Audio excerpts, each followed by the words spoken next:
Hi all, welcome to Manvika studio channel. Summer special pure cotton suit చూద్దామండి. Fabric వచ్చి pure cotton 60-60 వస్తుంది. దుపట్టా కూడా చూసుంటే మనకి ఫుల్ లెంత్ దుపట్టా అనేది వస్తుందండి. 2.5 మీటర్స్ ఫుల్ లెంత్ దుపట్టా వస్తుంది. ప్రింట్ కూడా చాలా బాగుందండి. కలర్ వచ్చి చాక్లెట్ షేడ్ అనమాట, చాక్లెట్ బ్రౌన్ షేడ్ అనమాట. బ్రౌన్ కాదు, చాక్లెట్ షేడ్ అండి. ఎగ్జాక్ట్ చాక్లెట్ షేడే, బ్రౌన్ కాదు. కంప్లీట్ గా చాక్లెట్ షేడ్ వస్తుంది.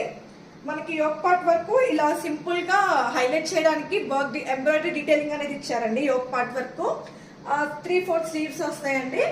కలర్ అయితే కనుక చాలా బాగుంది, యూనిక్ గా చాక్లెట్ షేడ్ అండి. బాటమ్ కూడా మనకి ఫుల్ కంఫర్టబుల్ గా ఉంటుంది. స్ట్రైప్స్ బాటమ్ అనేది ఇచ్చారు. సేమ్ యాజ్ యూజువల్ గా వన్ సైడ్ పాకెట్ అనేది వస్తుందండి. బాటమ్స్ కూడా ఫిట్టింగ్ అనేది స్ట్రైట్ ప్యాంట్ యాంకిల్ లెంత్ వరకు వచ్చినట్టు అలా చాలా బాగున్నాయండి. స్టైలింగ్ గా మనకి 2 పీస్ లా వేసుకున్నా చాలా బాగున్నాయి. సెట్స్ 3 పీస్ లా వేసుకున్నా బాగున్నాయి. కాస్ట్ వచ్చి వెరీ రీజనబుల్ కాస్ట్ అండి. 999. షిప్పింగ్ ఎక్స్ట్రా పడుతుందండి. మీకు డిస్క్రిప్షన్ లో డీటెయిల్స్ అనేది ప్రొవైడ్ చేస్తాను. వాట్సాప్ త్రూ అయినా ఇన్స్టాగ్రామ్ త్రూ అయినా బుక్ చేసుకోండి. Thanks for watching. Please like, share and subscribe to Manvika studio channel.